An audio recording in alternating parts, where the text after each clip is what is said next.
How's everyone doing? Today I have a Blu-ray and DVD update. And if you've seen any of these movies, definitely let me know what you think of them as well. And first up is American Sniper, directed by Clint Eastwood. To me, this is his best directed movie in years. For me, it's probably his 6th best directed movie. This one actually really blew me away. Great dramatic performance from Bradley Cooper, who has been in just about everything recently, and I really loved him in Silver Linings Playbook, which was another great dramatic performance from him as well, and 2 great horror movies that he was in, Midnight Meat Train and Case 39, both I consider underrated, so definitely check those out if you're into horror. But this one right here was based on the true story of Chris Kyle, the legend, the American sniper, who was known for his kills and his accuracy. He was accredited for 160 kills in 4 tours of duty. And American Sniper right here was nominated for one of the best pictures of the year as well. Nominated for a bunch of different Oscars, and deservedly so. Just a fantastic film, very riveting, and I love the mixture of the dramatic aspects of his life and his family, and then the wartime shots as well, which are really intense. Great cinematography, great directing, great acting. All the performances were spot on. Some really tragic and touching moments, and it also really shows you what these veterans bring back home as well, and how it affects them and affects everybody around them. And it's really tragic to see what happened to Chris Kyle as well, and all the good he was trying to do afterwards with other veterans. But again, fantastic performance. Would highly recommend this one. Definitely one of the best movies of 2014, and a very nice release from Warner Brothers. Nice slipcover. And some good special features on here, including One Soldier's Story, the journey of American Sniper. It shows his wife on there talking, and then how he himself, Chris Kyle, wanted Clint Eastwood to direct the movie. Originally Steven Spielberg was on for it, but then that didn't work out, so Clint Eastwood took over, and that's what he wanted. And so it just goes over that, talking about how they got the film to go. And then there's the making of American Sniper on here as well. And there's a digital copy, and then here are the 2 discs right there, and Blu-ray DVD. And for most of Warner Brothers new releases, it's just the title of the film and then a black disc right there. Again, a very riveting film. This one was just top-notch. Great drama, great action, tension. Absolutely love it. Next up is Cut Bank right here, which this one really surprised me. You can definitely tell it was influenced from the Coen brothers. It definitely reminds me a bit of Fargo, but not quite to that level. The cast was phenomenal in here. Liam Hemsworth, Teresa Palmer, Billy Bob Thornton, Bruce Dern, John Malkovich, and also Michael Stuhlbarg, who was fantastic. He was really the standout performance of this movie. I really love his character. Kind of Kaiser Soske-esque, a little bit of No Country for Old Men in there as well. So there's a little different variations of that character really coming out, and I really enjoyed it. And again, this is a murder mystery in a small town, and Cut Bank is the name of the town. And the movie starts out with Liam Hemsworth and Teresa Palmer, who are dating, and Teresa Palmer is absolutely stunning. And he's filming her, and in the background he witnesses a murder on camera, and from there they're trying to figure out who the killer is and where the body is for the person that got killed. And from there it kind of unfolds more and more as the movie goes along. But then from there on out, it's about the one character and what he does to get what is supposed to be his, and it all really leads up to a deadly and dramatic confrontation. And there are some great memorable characters and scenes in here as well, and a great mixture of kind of dark humor and thrills throughout the movie. And I really like Oliver Platt's character in here too. He's from the big city, and he comes into this small town like a tornado. Every scene that he's in, he just kind of takes over, and it's kind of really humorous to see his character in those scenes, and how they kind of differ from Billy Bob Thornton's character and the rest of the people from this small town of Cut Bank. And again, the performances here were really strong, and I definitely was impressed by this one. And I really love the final shot to this movie as well. It definitely emphasizes the small town mentality, and I think that was just shown perfectly throughout this film, but especially at that last shot. And I would definitely recommend this one if you like murder mysteries. And Cut Bank is released by Lionsgate. Very nice slipcover right here. I'll go ahead and show you the disc right there. And there are some good special features on here too. audio commentary, Bad Karma, Life and Cut Bank featurette, which is basically kind of a making of, showing the different shots and going to the town. And then a lot of it was shot in Canada as well, deleted scenes and extended scenes. And next up from Scream Factory is the Babadook, an Australian horror film that was my favorite horror movie of 2014, with the movie Found coming in second place. I don't hear enough people talk about the movie Found. Very low budget and graphic, but fantastic. But the Babadook was a great allegory for postpartum depression and fantastic performances, especially from the lead actress here. The little kid was really annoying and whiny, but he was supposed to be, so that worked well. And the Babadook was completely freaky. Babadook, dook, dook. And I love the slipcover right here. Right there, the pop-up slipcover. If it's in a word or it's in a look, you can't get rid of the Babadook. Very nice slipcover. Probably one of my favorite slipcovers out there. And I'll go ahead and show you some good special features on here as well.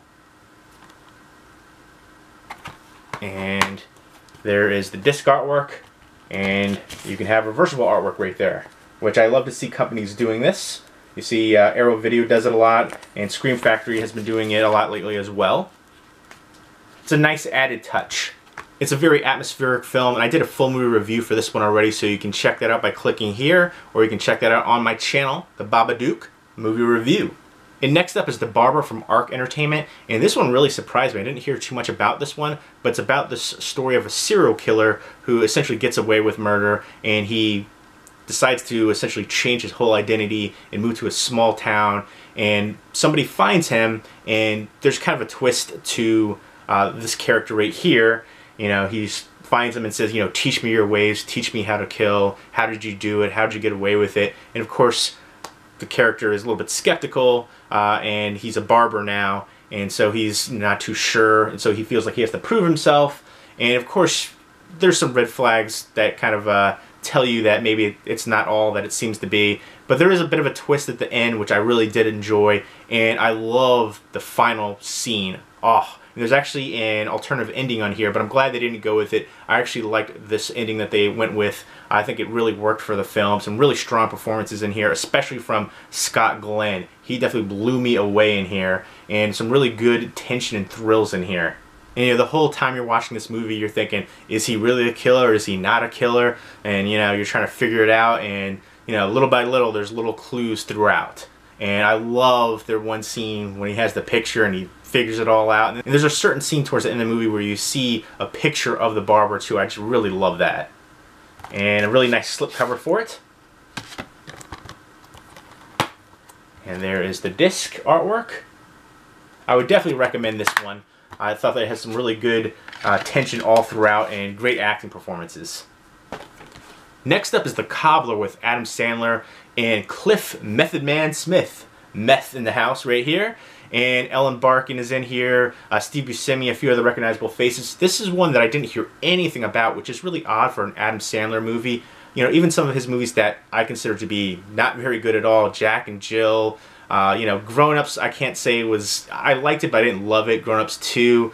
There's a bunch of different movies that he was in that I just didn't think were that great, but it got tons of publicity. Every movie with Adam Sandler does, and this is the only one that I can think of that didn't get any marketing or publicity behind it, which is really shocking to me. And I actually did enjoy it. It's a little bit different. It's more, I'm not going to say it's like Bedtime Stories, the movie he was in with Courtney Cox, but it is a fantasy movie. He's a cobbler. He works in the city. He's kind of, doesn't have much going on in his life, and he finds out that he has this machine that has mystical powers, essentially, and so it's a cobbling machine that he can fix shoes with, and when he does it, any shoe that he works with that cobbling machine, and he tries them on, he takes the identity and form of whoever's shoes that it belongs to. So if he was, say, fixing Method Man's shoes with the cobbling machine, he puts the shoes on and he becomes Method Man. He looks just like him, sounds just like him, and so he uses that to his advantage. There's some twists and turns throughout, and I really loved Method Man's performance in here as well. He played that character very convincingly. He's basically a very violent criminal in this one, and he did a great performance in here. Everybody was really good in here. I really like Steve Buscemi as well. A great supporting role in here. And Dustin Hoffman is in here as well, and it's kind of surprising that he's not listed on the cast, but maybe there's a reason for that, and there is a romance aspect to it as well, and there's social commentary too, with, you know, kind of development and taking over all these different old apartment buildings and kind of pushing out the residents and things like that. And overall, I thought it was a really enjoyable movie. It's not Adam Sandler typical slapstick comedy, but it is enjoyable for a fantasy aspect with a bunch of different emotions going on throughout. And a good performance from everybody involved. So if you're unsure about this one, you haven't heard before, I would recommend it. I thought it was an enjoyable film and a good fantasy aspect, something different from Adam Sandler. I like to see him branch out. He's done other dramatic roles, Punch Drunk Love, and different ones like that. Even Funny People was a little bit more dramatic than, you know, his typical roles. And this is from Image and RLJ Entertainment. Nice slipcover. And there's the disc artwork. And next up from Magnet is Honeymoon, which I absolutely love this movie. A great directorial debut from Lee Janiak. I can't wait to see more from Lee Janiak in the future. And I did a full movie review for this one a while back, so you can check that out by clicking right here or going to my channel and putting in Honeymoon Review.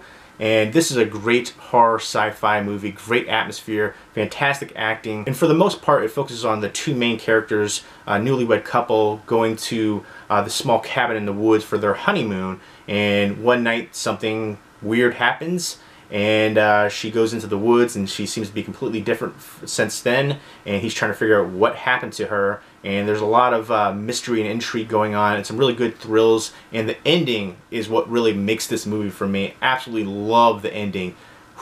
There is dramatic pacing to the movie that might turn some people off, but it is well worth it. The payoff is fantastic, and I think the pacing actually worked well for the movie, and I love the heck out of this movie. And next up from Image and RLJ Entertainment is Roadside. Now this one was a bit of a disappointment to me. Even when there's a movie that I don't enjoy, I try to point out some positives to it, and there's very little that I can do about this one. The score was decent, some decent cinematography, and basically the lead actor was decent. I believe his name is Ace Marrero, and I believe he's also in Madison County, which is another movie from the director Eric England, which I enjoyed a lot, and he also directed Contracted. And this one for me was a step backwards. It's basically about a couple, and they get stopped in the middle of the road, and there's a sniper, you know, aiming at them and trying to kill them, and he's basically playing a cat and mouse game with them, and there's some, you know, emotional drama, and basically the rest of the cast was middling at best. It just, some of the actions that happened didn't really work as well, and there's a scene with the dog, which I hate what happens there, but you don't really get a good idea of what happened. You hear it, but the reaction doesn't really work, and certain things just don't add up, and it's a bit contrived and convoluted.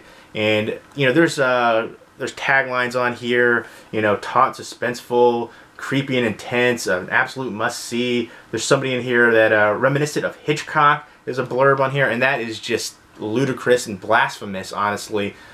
So to hear that, these people that have done the blurbs for that, come on, that's a bit ridiculous. The movie is very basic, and it just doesn't work. And I hated the voice for the killer as well. It didn't work. You want something a little bit more threatening, something, it wasn't imposing at all. And again, very little to say positively about this movie, except for the lead actor was decent, some good cinematography shots, and the score was decent as well. But overall, I could not recommend this one. A very basic plot that doesn't really go anywhere.